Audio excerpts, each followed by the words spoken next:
पसंद उसे कीजिए जो आप में परिवर्तन लाए, वरना प्रभावित तो मदारी भी कर लेता है। नमस्कार, मैं हूं कमल श्रीमाली। आप सभी का बहुत बहुत स्वागत आपके अपने चैनल में और मासिक राशिफल मई 2025 के इस विशेष एपिसोड में। यह एपिसोड वृश्चिक राशि के लिए है और ये राशिफल आपकी राशि नाम राशि अर्थात मून साइन पर आधारित है। हर मासिक राशिफल के विशेष एपिसोड में बहुत सारे सेक्टर पर विश्लेषण करते हैं, तो इस बार भी वैसा ही करेंगे। सबसे पहले मैं आपको बता रहा हूँ आपकी इनकम और इन्वेस्टमेंट के बारे में। इनकम, गेन, प्रॉफिट, सक्सेस या जो आपको कर्मों का फल है, उन सभी के लिए राशि से 11th हाउस से लाभ भाव से विश्लेषण किया जाता है। तो आपकी राशि से लाभ भाव के स्वामी बुध है, जो 7 मई तक नीच राशि में रहेंगे, त्रिकोण भाव में रहेंगे, लेकिन यहीं पर बुध का नीच भंग भी हो रहा था, राजयोग वाली स्थिति भी है। बुध और शुक्र जब भी साथ में होंगे, लक्ष्मी नारायण योग बनता है, वो आपको फायदा दे रहा है। 7 मई के बाद में आपके कामकाज में, आपकी इनकम में, आपके प्रॉफिट में या आपके जो भी जो मेहनत है उसका लाभ आपको ज़बरदस्त ढंग से मिलेगा। जब तक बृहस्पति की दृष्टि है लाभ भाव पर, वहाँ तक आपको फ़ायदा उठाना चाहिए, क्योंकि राहु और बृहस्पति दोनों ही मई माह में चेंज होने वाले हैं। 14 मई को बृहस्पति चेंज होकर के राशि से अष्टम भाव में चले जाएंगे, तो राहु राशि से 4th हाउस में चले जाएंगे 18 मई 2025 को। तो वहाँ तक आपका समय है। शनि की अगर बात करें, शनि केंद्र का मालिक होकर के त्रिकोण में स्थित है और उसकी दृष्टि लाभ भाव पर है। ऐसी स्थिति में आप में से जो लोग जॉब करते हैं वो यहाँ पर कुछ शानदार कर सकते हैं, कुछ बेहतर कर सकते हैं। अपने दिमाग का इस्तेमाल करके एक से ज़्यादा कामों में इन्वॉल्व हो सकते हैं, अपनी हुनर और काबिलियत को बढ़ा सकते हैं और इनकम के सोर्सेज को बढ़ा सकते हैं। आप इस वे लोग जो प्रोफेशनल्स हैं, यहाँ पर प्रोफेशनल मतलब फाइनेंशियल प्रोफेशनल्स की बात कर सकते हैं, इंफ्रास्ट्रक्चर से संबंधित प्रोफेशनल्स की बात कर सकते हैं। तो साथ ही साथ वे लोग जो आईटी सेक्टर के प्रोफेशनल्स हैं या इंजीनियर हैं या मैकेनिकल इंजीनियरिंग से संबंधित लोग हैं, उन लोगों के लिए भी यहाँ पर संभावनाएं बहुत शानदार है। साथ ही जो लोग लॉयर हैं वो भी एक्स्ट्रा ऑर्डिनरी नेम फेम कमाएंगे। इनकम के मामले में आप हाथ पैर जितने मारेंगे, जितना एफर्ट करेंगे, उतनी ही ज़्यादा आपको इनकम होगी, अर्थात वो स्थिति आपके ऊपर डिपेंड करती है। आप में वे लोग जो व्यापारी है, तो सबसे पहले जो लोग मेटल, मेडिसिन, केमिकल्स का कामकाज करते हैं या स्क्रैप का काम करते हैं, agency business, commission and brokerage से संबंधित किसी भी फील्ड में है, उनके लिए संभावनाएं बहुत सुखद है। फाइनेंस, फाइनेंशियल ब्रोकरेज या गिरवी का कामकाज करने वाले, बेकरी, कन्फेक्शनरी का कामकाज करने वाले 14 मई तक बहुत अच्छे ढंग से प्रॉफिट कमाएंगे। उसके बाद में उन्हें अल्टरनेट पे जाना पड़ेगा या ज़्यादा मेहनत करके लाभ कमाना पड़ेगा। तो 18 मई तक राहु की दृष्टि के कारण भी आईटी सेक्टर के लोग, एमएनसी में जो काम कर रहे हैं वो लोग, या सिगरेट, शराब, तंबाकू से संबंधित जो लोग काम कर रहे हैं, उन सभी लोगों के लिए यहाँ पर लाभ की संभावना बहुत सुखद है। तो ऐसी स्थिति में आपको मई के 18 मई तक मैक्सिमम एफर्ट करके फ़ायदा कमा लेना चाहिए, क्योंकि मई में ही 2 ग्रह बदलने वाले हैं, राहु, केतु और बृहस्पति। तो उसका इम्पैक्ट आपको मई एंड के होते होते दिखाई देगा, लेकिन आपको 18 मई तक तो संभावनाएं बहुत ज़्यादा व्यापक है कि आप पैसा कमा पाएँ, आप अपने सोर्स को डेवलप कर पाएँ। हमेशा ध्यान रखिए, जिस भाव में केतु होता है उस भाव की लालसा कभी खत्म नहीं होती है। तो आपको जितने मौके मिलेंगे लाभ कमाने के, प्रॉफिट कमाने के, अपनी इनकम को बढ़ाने के लिए, उन सभी का आप यूज़ करेंगे, इस्तेमाल करेंगे। सिर्फ यहाँ पर अपने आँख और कान खुले रखना है, ताकि कोई भी संभावना आपको दिखे या आपको सुनाई दे, आप उसका इस्तेमाल कर पाएँ, आप उसका फ़ायदा उठा पाएँ। आइए अब बात करें आपके इन्वेस्टमेंट की।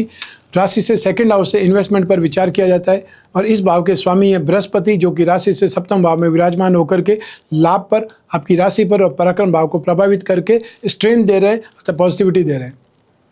तो आप में से वे लोग जो फिजिकली इन्वेस्टमेंट करना चाहते हैं, उन लोगों को सोने पर या उन पीली दाल पर या हल्दी पर, केसर पर स्टॉक करना फ़ायदेमंद है।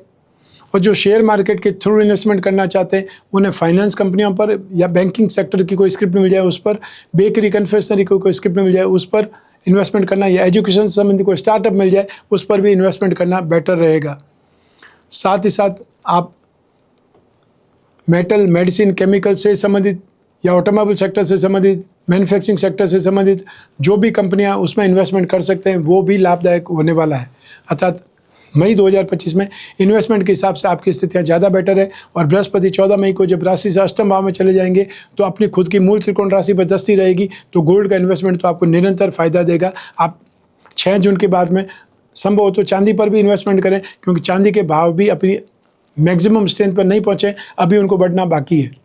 आइए अब बात करें आपके सुख की, परिवार के सुख की। राशि से 4th हाउस से, सुख भाव से इसका विश्लेषण किया जाता है। सुख भाव के अधिपति शनि है, जो कि केंद्र के अधिपति और त्रिकोण में स्थित है, 29 मार्च 2025 को आपको शनि का ढैया समाप्त हो चुका है। तो अब आपको पारिवारिक सुखों में राहत मिलेगी। जो आपके साथ नेगेटिविटी हुई है वो स्टेप बाय स्टेप वापस न्यूट्रल हो जाएगी और परिवार वालों का वापस साथ मिलेगा, और जो गलतफहमियां थी वो भी यहाँ पर समाप्त हो जाएंगी। तो ऐसी स्थिति में यदि आप अपनी प्रॉपर्टी में कोई कंस्ट्रक्शन कराना चाहते हैं, रिनोवेशन कराना चाहते हैं, तो ये मौके आपको मिलने वाले हैं। या आप कोई भी प्रॉपर्टी खरीदने की सोच रहे हैं या कोई कॉमर्शियल व्हीकल खरीदने की सोच रहे हैं, तो भी स्थिति आपके पक्ष में है।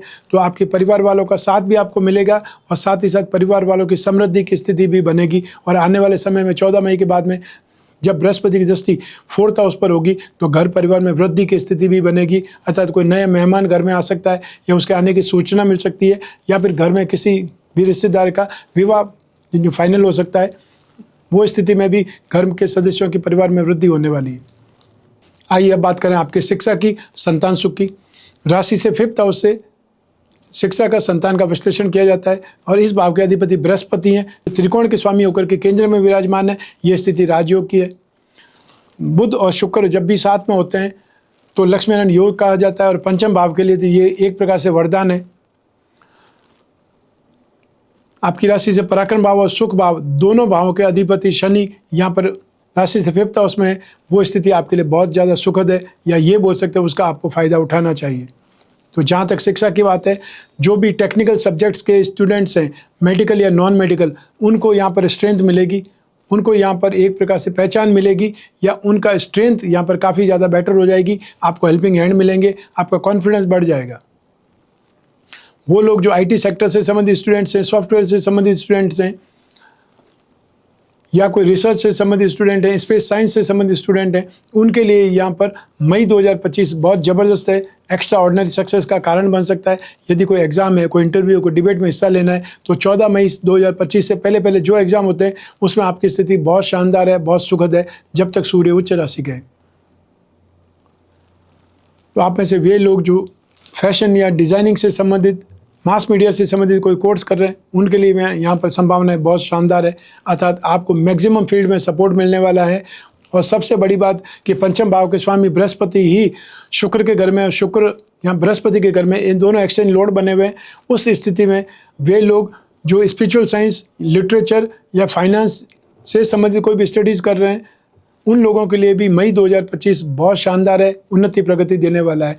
तो आपको 14 मई तक यदि आपने कुछ भी फाइनल नहीं किया है कि आपको कौन से सेक्टर में जाना चाहिए, तो ये समय है जब कोई एक्सपर्ट को कुंडली दिखाइए, ताकि आपका कैरियर क्या होने वाला है आपकी जन्म कुंडली से पता चलेगा, तो आप सब्जेक्ट का निर्धारण भी कर सकते हैं। यहाँ स्थितियाँ जो लोग ऑलरेडी स्टूडेंट हैं या स्टडी ले रहे हैं, स्टडी कर रहे हैं, उन लोगों के लिए संभावनाएं बहुत शानदार है। तो मई 2025 आपके लिए बहुत बेहतरीन बना हुआ है। आइए अब बात करें संतान सुख की। राशि से 5th हाउस से संतान सुख का भी विश्लेषण किया जाता है। यही ग्रहों की स्थितियाँ, यही ग्रहों की जो दृष्टियाँ हैं वो काम करेंगी। तो ऐसी स्थिति में संतान का सहयोग, संतान से सहयोग, संतान का साथ, ये ज़बरदस्त ढंग से आपको मिलेगा। संतान से संबंधित खुशियाँ आपको सुनने को मिलेंगी, या उनके जीवन में कुछ न कुछ खुशियों की बारिश होने वाली है। संतान का विवाह निश्चित हो जाए, या संतान की संतान होने वाली है उसकी सूचना आपको मिल जाए। उससे ज़्यादा संतोषप्रद, उससे ज़्यादा खुशी की बात कोई हो नहीं सकती। वो स्थिति मई 2025 में आपको देखने को मिलेगी। तो यहाँ पर आपकी संतान की समृद्धि बढ़ेगी। वो संतान जो बेरोजगार है उनको भी कुछ न कुछ काम काज मिलेगा, अर्थात कोई न कोई टेम्परेरी जॉब मिल जाए तो भी बहुत अच्छी स्थिति है, तो भी बहुत सुखद स्थिति है। तो संतान से संबंधित जो भी स्थितियाँ हैं वो आपके लिए बहुत ज़्यादा फेवरेबल है, या आपको उसमें असंतुष्टि नहीं मिलने वाली है। आपके हाथ में यदि संतान के विवाह का कोई काम काज है, या उनको सेटल करना है कहीं पर, उसके लिए एफर्ट करना है, तो भी आपको अपने कार्यों में, अपने कार्यों में सफलता मिलने वाली है। संतान से संबंधित सारी खुशियाँ आपको मिलेंगी। संतान का व्यवहार भी आपके साथ में अच्छा रहेगा, अतः संतान और आपके बीच में ट्यूनिंग बहुत बेहतर होने वाली, सामंजस्य बहुत शानदार होने वाला है। आइए अब बात करें आपके स्वास्थ्य की, आपके शत्रुओं की, विरोधियों की। राशि से 6th हाउस से रोग भाव से इसका विश्लेषण किया जाता है। तो आपको कोई आगजनी से परेशानी हो सकती है, कोई चोट लग सकती है, दुर्घटना हो सकती है, आपको सिर पर चोट लग सकती है, या फिर आपको कोई उनको फ्रैक्चर से संबंधित प्रॉब्लम आ सकती है। सामान्य बीमारी की अगर बात करें तो दांतों से संबंधित कोई विकार परेशान कर सकता है। हो सकता है कोई दांत निकलवाने के लिए आपको डॉक्टर के पास जाना पड़े, या रूट कैनाल करवाने के लिए डॉक्टर के पास जाना पड़े। वो स्थितियाँ संभव है। लेकिन आने वाली 14 मई से जब सूर्य भी बदल जाएंगे, बृहस्पति भी बदल जाएंगे, तो सूर्य 7th हाउस में चले जाएंगे, जो कि दाम्पत्य सुख के लिए शुभ नहीं है। उस स्थिति में आपको नित्य प्रतिदिन सूर्य को अर्घ्य देना है, ओम गृणी सूर्य नमः इस मंत्र का जाप करना है, और हर रविवार को गेहूं, गुड़ या तांबे का दान देना चाहिए, उसमें आपको राहत मिलेगी। बृहस्पति के उपायों की बात करें तो नित्य प्रतिदिन विष्णु प्रतिमा पर अभिषेक करना है, पानी में थोड़ा सा इत्र डाल करके, पानी में थोड़ा सा केसर डाल करके या दूध में केसर डाल करके ओम नमो भगवते वासुदेवा इस मंत्र का उच्चारण करते रहिए और अभिषेक करते रहिए। हर गुरुवार को आपको पीली फलों का या पीली वस्तु का दान करना चाहिए किसी भी जरूरतमंद को, या फिर मंदिर में भेंट कर सकते हैं। आइए अब बात करें आपके शत्रुओं की, विरोधियों की। राशि से 6th हाउस से इसका भी विश्लेषण किया जाता है, और इस भाव के अधिपति नीच राशि के हैं, मंगल है, और मंगल लड़ाई झगड़े के लिए माना जाता है, मंगल युद्ध के देवता हैं। तो ऐसी स्थिति में व्यर्थ में छोटी छोटी बात पर आप लड़ाई झगड़ा कर सकते हैं, सर्कल से उलझ सकते हैं, अपने फ्रेंड से ही उलझ सकते हैं। तो ऐसी स्थिति में अनजान लोगों से लड़ाई करते समय बहुत सावधान रहें, क्योंकि ये समय आपके लिए 14 मई के बाद में नेगेटिव होने वाला है, आपके लिए घातक स्थिति आ जाएगी। 6 जून 2025 तक आपको व्यर्थ के लड़ाई झगड़ों से, व्यर्थ की मारपीट से, हाथापाई से बचना चाहिए, अन्यथा फिर आपको प्रॉब्लम में आना पड़ेगा। लीगल प्रॉब्लम आपको सता सकती है, परेशान कर सकती है। आइए अब बात करें आपके गृहस्थ सुख की, दाम्पत्य सुख की। राशि से 7th भाव से इसका विश्लेषण किया जाता है। 7th भाव के अधिपति शुक्र हैं, जो कि त्रिकोण भाव में उच्च राशि के हैं। ये आपके लिए सुखद है, क्योंकि मैरिड लाइफ के लिए, भोग सुख के लिए शुक्र को जिम्मेदार माना जाता है। 7वें भाव में बृहस्पति विराजमान है 14 मई 2025 तक। वहाँ तक आपकी स्थिति बहुत शानदार रहेगी, अर्थात ये बोल सकते हैं कि आपके इमोशंस फुलफिल होंगे, आप बहुत अच्छे ढंग से, बहुत अच्छी ट्यूनिंग से गृहस्थ सुख प्राप्त करेंगे, या आपको एक प्रकार से बहुत वातावरण बहुत सौम्य मिलेगा। बृहस्पति गृहस्थ सुख, संतान सुख, मेंटल स्ट्रेंथ, फाइनेंस और धर्म को रिप्रेजेंट करते हैं। तो 7वें भाव में बृहस्पति को बहुत शुभ फल देने वाला मानते हैं, और बृहस्पति की दशा तो अमृत वर्षा करने वाली मानी जाती है। तो ऐसी स्थिति में 14 मई तक आपको दाम्पत्य सुख, गृहस्थ सुख बहुत शानदार मिलेगा, भली प्रकार मिलेगा, आपके सारे इमोशंस फुलफिल होंगे। लेकिन 14 मई को जो ही सूर्य राशि से 7वें भाव में आ जाएंगे, आपका व्यवहार बदल जाएगा, आप डोमिनेटिंग हो जाएंगे, आप अपनी मन मर्जी चलाने लगेंगे, और या फिर गुस्सा करेंगे।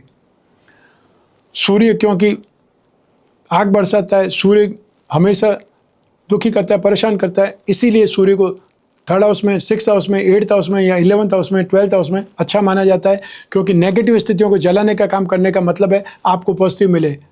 यदि आप किसी को बोलें कि आपको कर्ज नहीं लेना पड़े, मैं ऐसी आपको दुआ देता हूँ, तो वो दुआ उसके लिए बहुत अच्छी होगी, उसे कभी कर्ज लेना नहीं पड़ेगा, उसकी आर्थिक स्थिति हमेशा ही बेटर बनी रहेगी।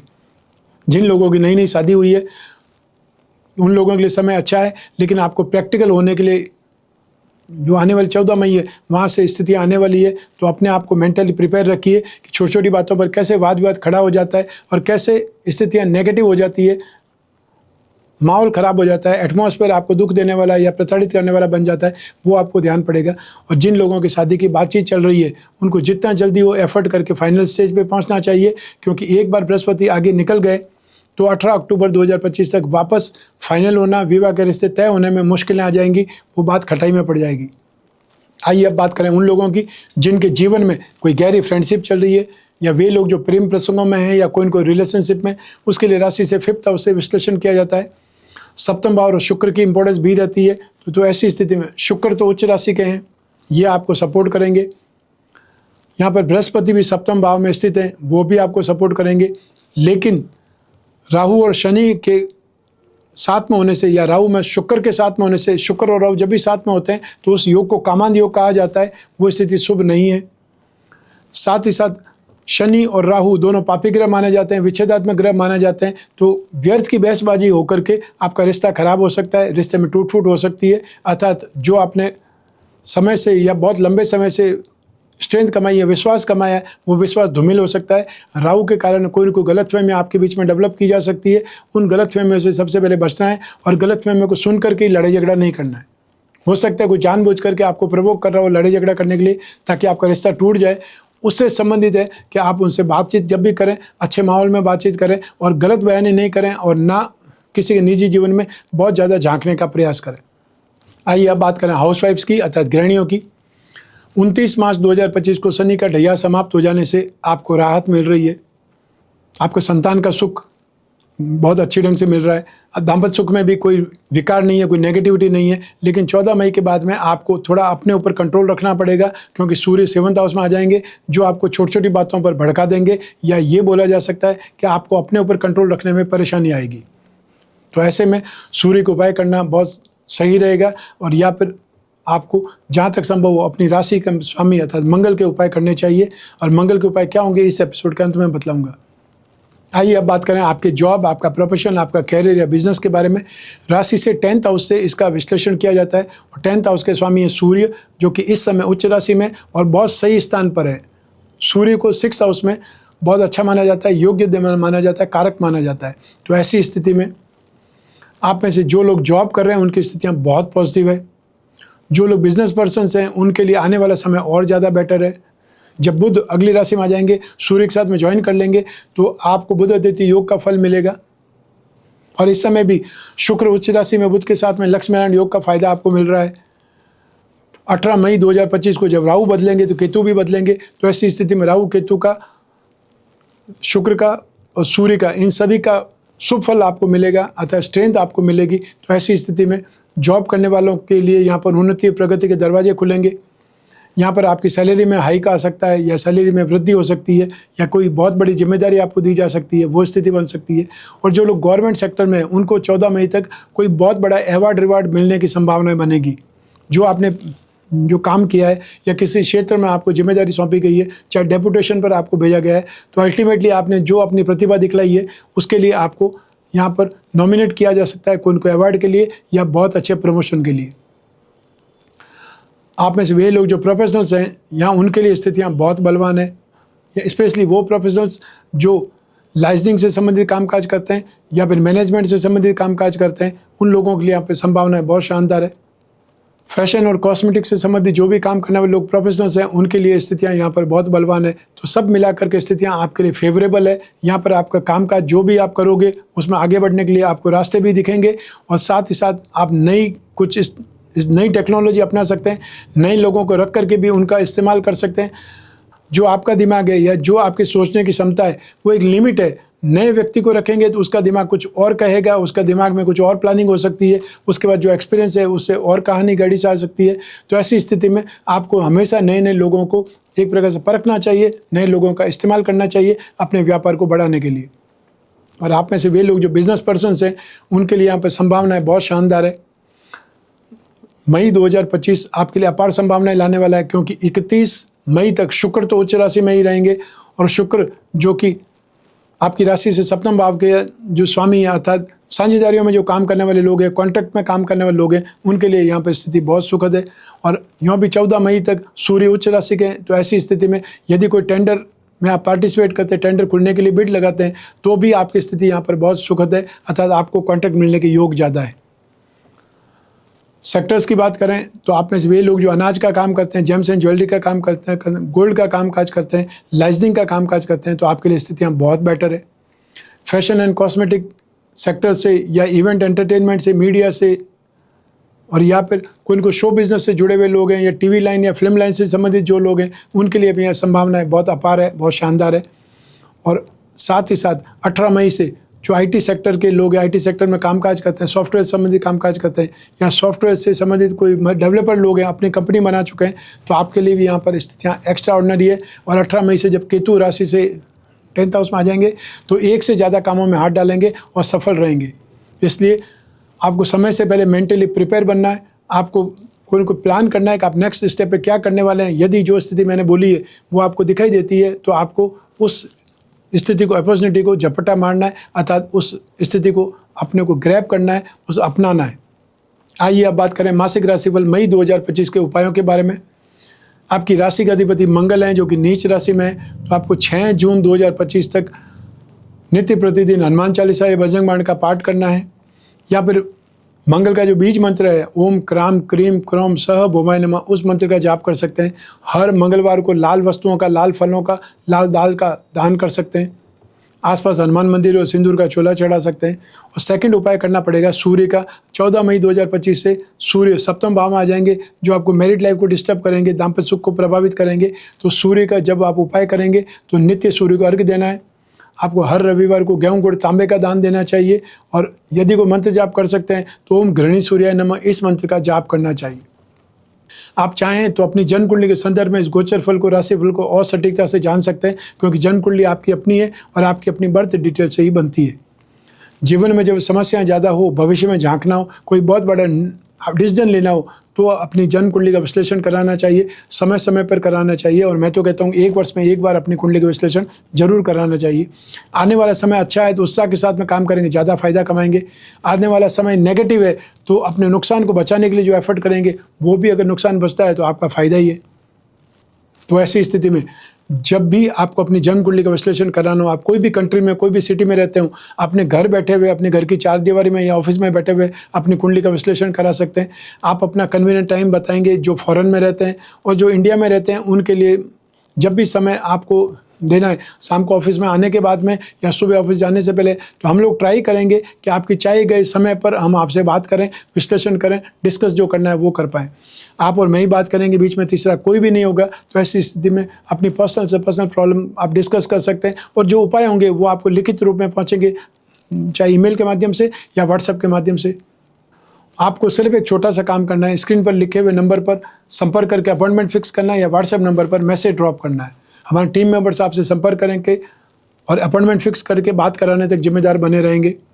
मैं कामना करता हूं कि आप स्वस्थ रहें, प्रसन्न रहें और सुरक्षित रहें। अपना और अपने परिवार का बहुत बहुत ख्याल रखें। आप सभी को मेरा नमस्कार, बहुत बहुत शुभकामनाएं। ईश्वर आपकी रक्षा करे। धन्यवाद।